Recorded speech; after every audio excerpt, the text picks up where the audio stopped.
All right, I think we shall get started. So welcome everybody to another Sydney Business Chamber online forum. For those I don't know, and I do see some familiar faces there on Zoom, but those who don't know, I'm Catherine O'Regan, the Executive Director of Sydney Business Chamber. And today I'm really pleased to bring you episode 3 in our Arts and Culture Forum. At the beginning, I do want to acknowledge the Gadigal people of the Eora Nation, the traditional owners and custodians of the land that I'm on, and I pay my respects to elders past, present and emerging, and I welcome you to do the same. But today, we take it one step further and we look at the urban environment and how we can integrate that city part and the fabric of the city through with arts and culture. And it's something that I know we've got people from local government here. They're very passionate about what they can do in their areas, just as much as we've got people who run festivals and even artists, I think, and people right across the sector are joining us today. We will check a little bit around and talk about public domain. I know that's passionate about an issue both of you my guests are interested in, but it's something that I know that there's been a lot of conversation as well during the COVID of how we can use public space and really bring to life some of our places and spaces, and arts and culture play a critical role in that. But I do want to turn to my two very special guests, and it's been fantastic even just to talk to you prior today, so I'm looking forward to some even more fantastic conversation. So Olivia Ansell, and you've got a fantastic role currently at Sydney Opera House, and then you transition even to another fantastic role with Sydney Festival, but I'll let you talk about that a little bit further as well.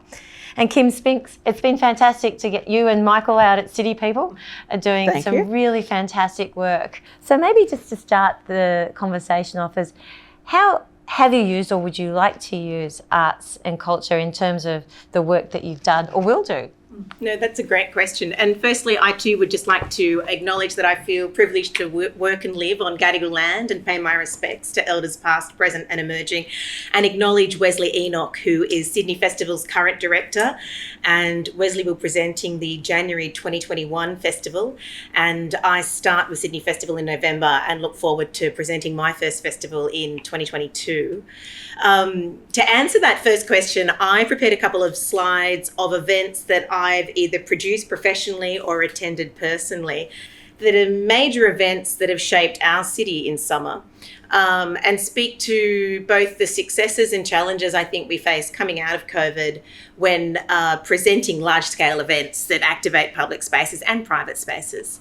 So Libby, I might just start with the first slide, which is that of Festival First Night, which was a much-loved event presented and programmed by the Sydney Festival and Fergus Linehan and Lindy Hume, which attracted 200,000 people to the opening of the Sydney Festival and which took over Hyde Park and Macquarie Street and the Domain. And this program ran for several years and was a huge success, with attracting new audiences to festival and engaging with culture. And certainly those type of events are things we would like to see return in the future, but it brings up the cost of infrastructure, and in particular with spaces like the Domain, how can we, and this is a question for today, is how can we best leverage our resources both in cultural organisations and the corporate sector so that we can present major events of scale in places like the Domain but share those costs? Because at the moment I think we have a culture of siloed festivals where each individual promoter expends the same costs and infrastructure to do exactly the same thing, production and technically. And, how can we work more closely together so that the infrastructure is shared and we can put more of our budgets into paying for the art? Another event which I thought was quite an interesting example was in Wesley's program recently, Nude Live at the Art Gallery of New South Wales. And Nude Live was choreographed by Raphael Bonicello and performed by the City Dance Company. And it was a wonderful production which sold out very quickly for the festival and offered a cross-fertilisation, cross-pollinisation of audiences. And I think that's one example of how can we measure the impact of major events that we do. So I'm curious to know, well, how many audience members were normally attendees to the gallery but had never really experienced contemporary dance, and then vice versa. And another example of that would have been The Beach by Snarkitecture, a New York-based architectural design firm who designed the incredible installation The Beach at the Cutaway in Barangaroo in 2017. And the business precinct and restaurant and dining precinct around Barangaroo hadn't formed fully by that time. But supposing an event of that nature was presented this year, how are we measuring the impact of that free public art in terms of the nighttime economy, the bed nights, the visitation through Barangaroo and its precinct? So how can we work together as a sector to capture this data? Because the value of public art, and I know Kim's going to speak about this at the minute, is so high and so valuable to the economic impact of the city. But I think we need to get better at measuring it. Yeah, and I think that's really interesting, and you guys might know the story a bit more than I do about Barangaroo. We were talking about it yesterday, going, the Cutaway is such an amazing space. I don't know if everyone's been there, but it wasn't actually in the original design to use it. So, and it's been interesting hearing you saying, well, now we can use it in a I think even a more sophisticated way rather than just a performance space. How does it infuse things more broadly? So, but that sort of raises a really interesting point, which I'd like to throw to you, Kim, is these public spaces. They're really kind of interesting. Well, I mean, our interest at City People is activation of what we call the public domain, which really means, in our terms, outdoor public spaces, spaces where everybody's entitled to be and which hopefully are activated through many different mechanisms, but of course we're most interested in arts and culture. And so spaces where there is no kind of definition between who can pay and who can't pay, because quite often that activation is free, and spaces that technically, if you like, belong to all of us because they are in fact part of our public domain, or you might think of them in an old-fashioned way as kind of like commons. So we are very focused on that, and one of the things that we feel coming, as we did to this COVID crisis, is the very thing that was our work, which was activating and making things happen in the public domain and making people build close relationships with the public domain, was in fact very much diminished because people were told not to gather collectively and to have physical distancing, and in fact not to go out and all get together and have a protest or sing together or whatever it might be, or watch another performance. And so we were very preoccupied with thinking about, well, what could happen in that space that is going to be useful to our well-being and our economic and social well-being in the future if we continue to have restrictions. And so we're focusing a lot of our work at the moment on that, and that was what we looked at during the accelerator. Yeah, and I would like to explore this idea of commons, and I know that there's even places that, instead of calling it the square, it's the common, and it's not really a word that we use, in our sort of urban narrative much at all. But I don't know if you've got a perception of what the commons is in terms of accessibility and egalitarian sort of principles there, and that's at the heart of what you do. And please jump in, Olivia, as to how does that translate as this shared space? Well, just to Kim's previous point, it's interesting that this quest for outdoor activity, we're always looking for incredible, engaging outdoor events. And pre-COVID, there's the indoor-outdoor dichotomy. And the amount of proposals that I received wearing my Sydney Opera House hat, with promoters saying, look, we've got this musical, we've got this experimental piece, we've decided to move it outdoors. So the acceleration of vision, to suddenly move these, artistic projects to an outdoor space, which they would never have imagined previously, I think has been a positive to come out of COVID in reshaping and reimagining the art differently for a different type of audience. And what we would probably have said was never possible 8 months ago, we're now finding ways to make it possible. And in regard to the commons, I mean, to me, that I conjure up a shared park between a shared British park between apartment apartment blocks. That's what a common says to me. But I like this notion of talking about it like the commons, because I think that encourages us to share our public spaces more elegantly.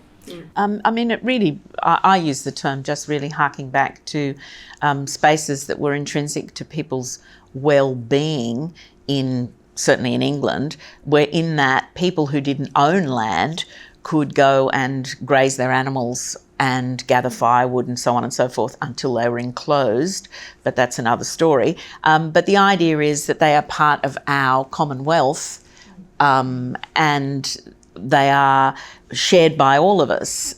So it's an important idea when one thinks about outdoor public spaces, quite a lot of which are still part of our commonwealth because they might be Crown land, for instance. Yeah.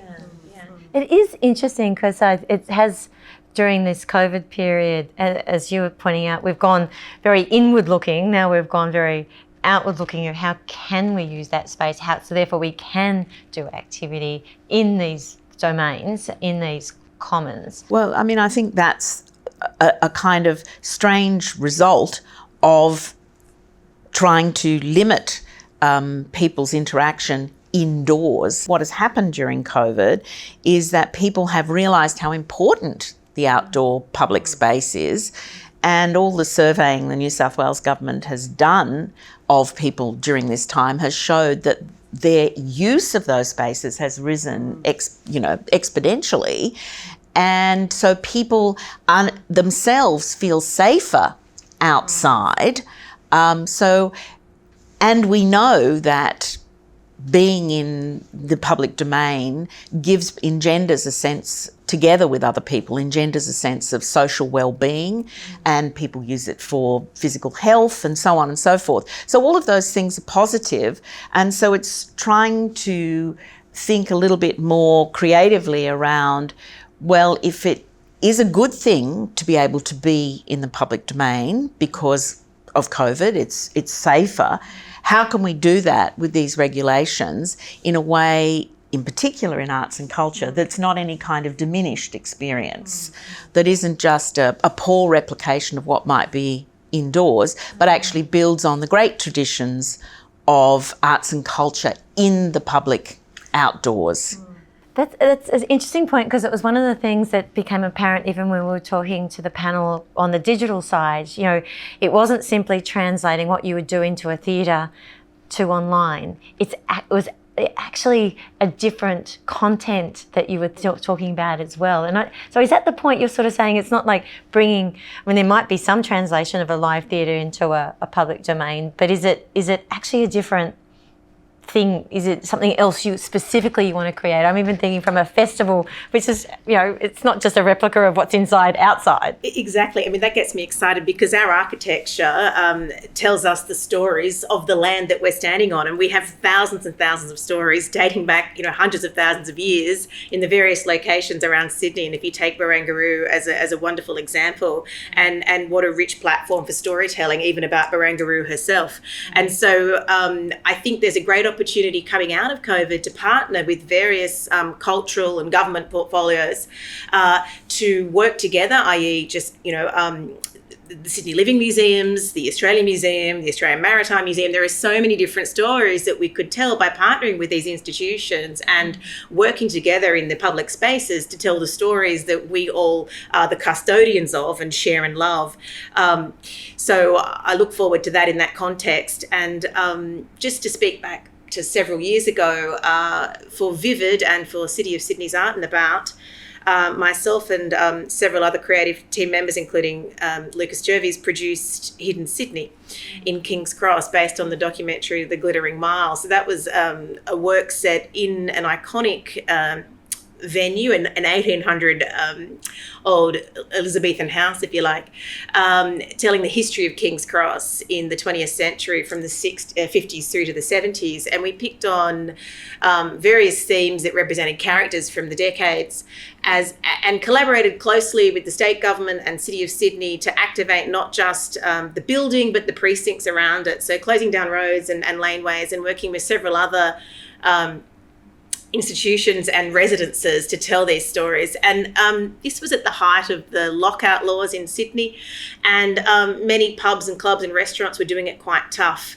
And over the course of that project, about 13,000 people came through the door of the production, but also kept the local businesses, alive, if you like. And many didn't make it past 2017, sadly, because the lockout laws did have such a gross impact on the viability. But what was also interesting around that same time is I was doing some consultation for the Hayes Theatre Co., which is a 100-seat little venue on Greenough Avenue that's dedicated to the presentation of Australian music theatre. And a couple of the local restaurants in the area would call me on this particular week, they called me on this particular week and were quite distressed because they weren't, attracting any restaurant patronage at 5 p.m. or later at 10:30, and there was maintenance happening in the theatre. So there was 2 weeks of, I think the bar or the kitchen was being replaced, and there was no productions. And it reminded me just like the value of culture, basically, for the nighttime economy. And even though that's only a 100-seat theatre, that had a vast impact on the restaurants up and down Macleay Street. And so, I've taken that with me in terms of the festival and how we can work more closely with the nighttime economy to ensure that, any major event impacts the whole city at large. Yeah, it's definitely interesting. And picking up the point there of some of those activities are inside, but the point of collaboration is also something that can be done a little bit better. And I don't know, Kim, is that something that's come out in your work as to, is there a little bit of isolation? Is government trying to do these things and the sector doing that, and the sector's sort of, is that fragmentation there? Can we, is collaboration something we should all work on? I certainly think that in terms of making arts and cultural experiences and practice outdoors and in the public domain, you have to collaborate, because quite simply you don't have control in the same way as you do in an inside a theatre that's specifically designed for that. So you have to be able to work with your local government, you have to be able to work with the businesses, you have to be able to work with the residents who might be around the space that you're having the event in or activating or whatever. So absolutely, collaboration is crucial.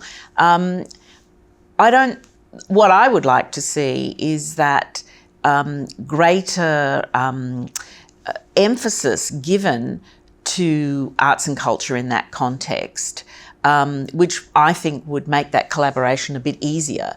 So, one of the things we're hoping is that as Fiona Winning said, in the snap forward as opposed to snap back, so imagining a better arts and culture, in our case, in the public domain, that those kinds of constraints that can sometimes prevent things happening and not be collaborative, but actually, computer says no, are swept away or made easier. And in fact, that was one of the kinds of recommendations that came out of the accelerator that we ran. Yeah, and it is interesting, and we've got some folk with us today on Zoom who are from local government, and there is that perennial, this is too hard, the compliance is too hard to bring things outside. And it's been amazing seeing some councils really address some of that, removing red tape, make it easier. Let's just, not run around with the compliance police and actually say it's okay, or better still, encourage. Have you seen things like that happen as well? No, absolutely. And I think there's a rhetoric with heritage and sustainability. So it's a wonderful thing that we have heritage policies and sustainability policies, but we also have to find a way to make sure that still means major events can happen in a sustainable way and in a way that respects a building's heritage and its architecture, but still enables an activation to occur. And I know when I first commenced at Sydney Opera House, I recalled the days when we had a summer playground on the Western Foyer, and all the way down the egress past the playhouse and the drama theatre was alive with lights and, activations and PIM stands. It was very festival-like and like a sort of a garden of unearthly delights, very similar to the Adelaide Fringe Festival. But in recent years, the thought is to preserve the Sydney Opera House in its glory, the way Utzon intended, and we think very carefully about preserving the heritage and the look and the design and the layout of the Opera House, so that tourists, especially international and interstate, can come and enjoy the Opera House and the vista of the forecourt the way it was originally intended. So events like Summer Playground have been a lot harder to activate in recent years. And I know that other cultural institutions and state-owned institutions have the same challenge of those two worlds. And on a sustainability front, with outdoor events in many of Sydney and Western Sydney parklands, in our greater Sydney parklands, looking after the grass, looking after our natural environment is a key concern. And so much so that I'm sure we're all aware that in some areas of the CBD, it's become almost impossible now to present any work on those particular parklands. So how can we use those spaces in a different way? Is it about an electric canvas? Like what can we do to work sustainably but still provide that outdoor activation? Because we have one of the best cities in the world for outdoor events. And so I think with deeper collaboration and leveraging our resources across all the sectors, I think we can achieve those outcomes going forward. I think, to take up your point about local government, I think that this is an opportunity for local government not to just close everything down, but to actually think creatively and not just think, it'll be easier to not do carols, seeing as communal singing is somewhat dangerous now. But think, well, we've got a budget for that. What could we do instead in the public domain? How could we repurpose that and think a little bit more creatively? And I hope that local government is thinking like that, because local governments do have allocated funds for outdoor public events that happen in their public domain. And I would hate to see that removed because there was no ability to think, well, we can repurpose that into another kind of event that happens in the public domain that is still fitting the regulations as they stand, I think that comes back to measuring the value of the public events. So not to say that we aren't doing it already, and many are, but I think there could be even deeper mechanisms for that evaluation so that the impact of free public program and public art can be made the case for the injection of cash infrastructure. Definitely, if we had the function of being able to measure things like transport to the city in off-peak times, the retail spend per head when an audience member and their family, a unique visitor and their constituents are visiting a particular location, the interstate or intrastate tourism in terms of bed nights to the city or to Parramatta or where it is that the event's being held, or if it's Homebush, for example, how can we better argue those measures, those impacts, and how can we capture them as well? Because that's another thing with free events, is capturing that data to better argue this case when we are putting these major event plans together. Yeah, it is interesting, and you were both reminding me. I was talking to some people from Manly, where beaches traditionally have been closed. You can't go, at the beginning of COVID, you can't go on the beach. Now up at Manly, they're thinking about having dinner on the beach. So, to your point, Cam, is how do we do this creatively, and how can we rather than why not, and then measuring the impact of the outcomes, because it's not just the event. Well, actually, with the COVID sign-in procedure now, when attending any event, I think we've snapped forward to borrow from Fiona Winning that we now actually can capture that data, possibly, without violating any privacy laws. But that's an interesting point, that we're checking in. And not to say that you couldn't have done that previously, but I don't think every single event could possibly know the activity of each constituent attending the event. Like you can see that they've attended and you can head count that, but then what did they do after they visited that event? Where did they make their spend in the city? Because those statistics are really valuable. Yeah, they are. They are. And there seems to be a range of things that can be done. And Kim, it was fantastic to see yourself and City People run that accelerator, which I think was focused on what can we do. I like the whole premise of that. So it'd be wonderful if you can share sort of, that accelerator and what was it about and what were some of the things that came out of it. City People ran an accelerator as a kind of intensive laboratory, if you like. We usually run them for longer. We usually run them for about 8 days. We did run it in real time and space with real people with a COVID-safe marshal. And we had 8 people for 2.5 days who all came from the arts. Over that time, we came up with a kind of legacy document, if you like, a set of ideas about where to from here, so that we don't just go back to what was a pretty under-supported arts and cultural situation in the public domain. We came up with 3 areas. So the first one is arts practice. And basically, we thought about ways of reconfiguring presentations. So stasis versus mobility. Do you have small audiences in many different places and move the artists to them?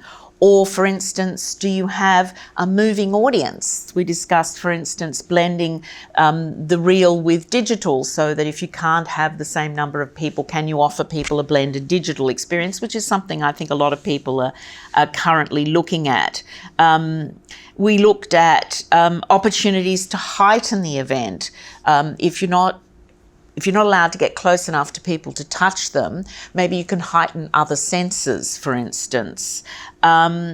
We looked at the idea that you're going to have to re-educate audiences. Audiences are used to behaving in and experiencing arts practice in a particular kind of way in the outdoor public domain. Well, maybe you have to tell them to think about it slightly differently. Most importantly, something the Opera House has announced this morning, in fact, supporting Australian artists to specifically develop work for the public domain. That's not been something that has been given a lot of priority in Australia. It is given a big priority in places in Europe. So just increasing the quantity, quality and access to public outdoor spaces, and that's thinking laterally as well, and then increasing private spaces, access to private spaces in new ways. And then the last thing that people looked at was economic and regulatory support, which I think we've already touched on a little bit. Removing infrastructure and regulatory barriers, which I think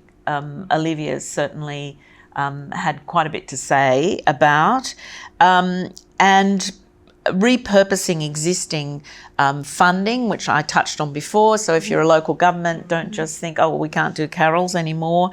And looking at new business models. And I think we've also had a bit of a discussion around that, the collaborating more.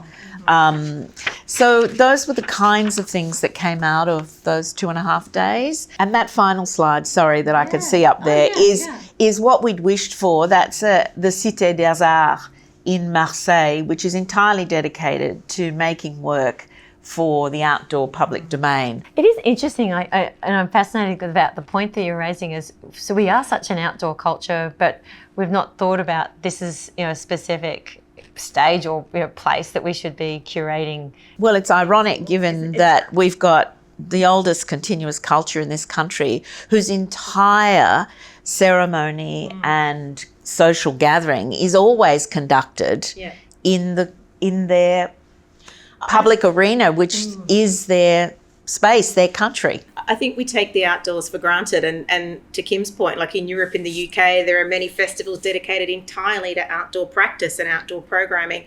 But I think it's part of the Australian vernacular to say, oh, well, it's always there, the outdoors, but the theatre is exciting, and going to the theatre was very much a coming of age experience, and I mean, the Opera House rose up out of the post-war era of the Menzies era, and it was a post-war austerity, and the working class originally were against the idea of an opera house, and eventually in time the Opera House was finally developed, and it's an opera house for all audiences. If you were advising your local government area, and as Stephen's sort of alluding to, like we all did, we sort of all stepped back first and said, all right, can't do this, can't do that. So we're now getting a little bit more confident, and so what would be a couple of things that a council like that could be doing simply? There's some initiatives. Well, I mean, I think that there's some very simple things that you can do. You can have temporary public art that might have a playful kind of component to it,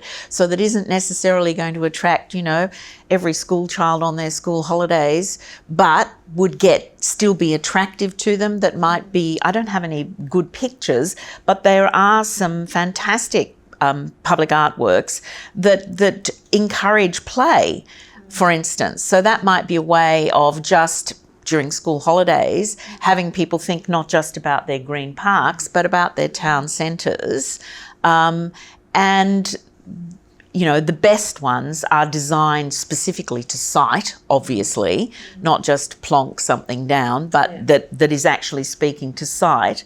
But I mean, that's a very simple way of thinking about it.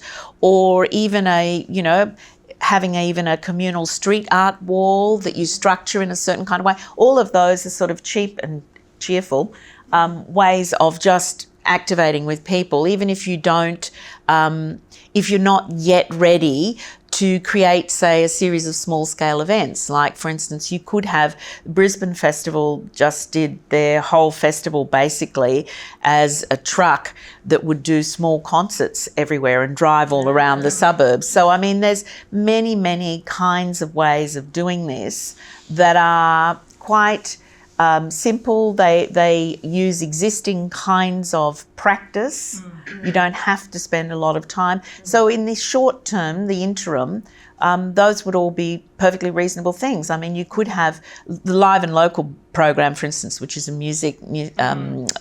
live music office initiative, which is small local bands playing. I mean, you can do that. You could have a truck that drove around your key areas and presented, and people encountered it either by looking at a little timetable or by just happening to be there. Yeah. And not all music requires the singing. So if the egress between the singer and the audience isn't possible in certain spaces, then you could have an electroacoustic ensemble or chamber music or a trio or a world music band where the music is instrumental. And depending on the space, you could construct sort of a COVID-safe like perspex to sort of encapsulate the band, and through an intelligent sound design system have a PA that sort of amplified that music around various spaces of that particular site. So it enlivens that space, that public space, and brings people to engage with culture. And as I said earlier, then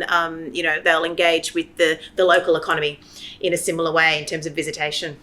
And you can create multiples of things. So, for instance, you might decide that you're going to have a particular kind of event that people participate in. I don't know what it is. It might be that you can only have 20 people, but you create that in 40 locations across your city, so that people can have a more intimate engagement. But I mean, if you went with something like the truck thing, you don't even need any of the infrastructure of perspex or whatever. I mean, they're already separated because they're on the back of a truck that's already high up off the ground. So it's just thinking creatively about it as opposed to thinking the old normal.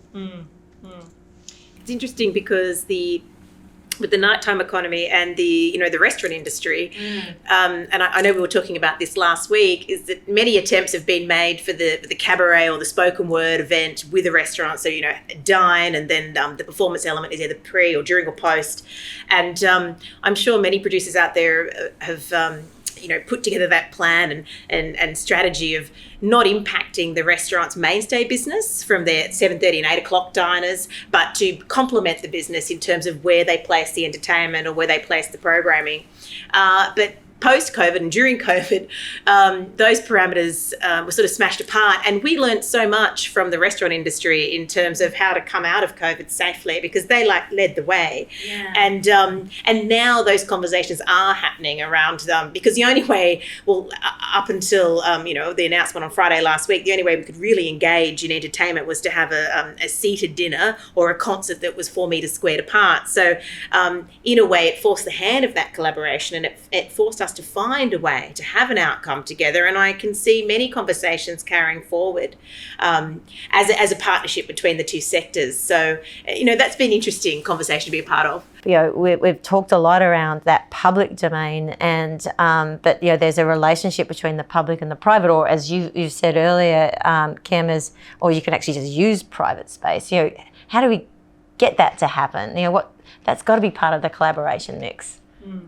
I think that's an important consideration. It really is just a different kind of mindset. So what I'm saying is I'm sure there are quite a lot of those kinds of spaces that exist in our cities, and it's really just making landowners conscious that they might have such an asset. It's about having the conversation. If you've got an interesting space that you want to propose, or likewise, sometimes it's we find the space and we'll approach the private landowner of that particular property. I've certainly thumped the pavement out here in Sydney CBD, looking at really interesting spaces. And look, sometimes it's just not possible, and sadly that quite often can be because it's tied up between a lease arrangement and its liability and risk, and that kind of can dampen down any great idea. But it is always worth. Sometimes a particular building might be getting renovated, and the new lease won't start for 6 months, so it's sitting empty.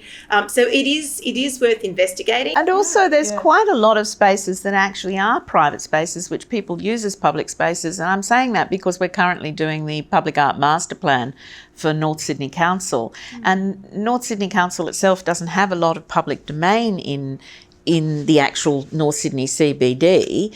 A lot of it's actually streets and footpaths, which are the public domain. But there are the spaces in front of the private buildings, which are technically theirs, but which people use as public domain. So it's also just a bit of rethinking, if you like.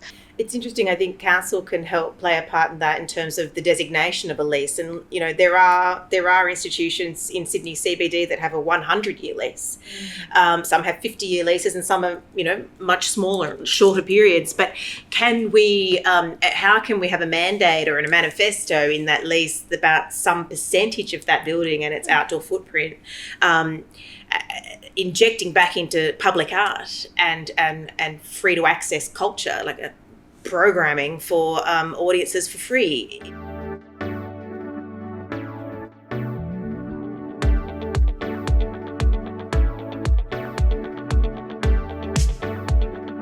I love a rooftop festival, so I'm in. And in fact, Emma, North Sydney Council, that's one of the things that they're thinking a lot about, because that is a place where there are a lot of buildings with roofs, but not a lot of space at the ground level. It's interesting how liability has taken over there. If you look back through images of Sydney in the 70s and 80s, when we were celebrating something as a city, be it like an Olympic Games homecoming or whatever the event, New Year's Eve, and there's just these amazing pictures of Sydney-siders cheering and partying on rooftops all up and down George Street and Pitt Street and Macquarie Street. In fact, when the Sydney Opera House opened, nearly every rooftop down Macquarie Street was hosting a party.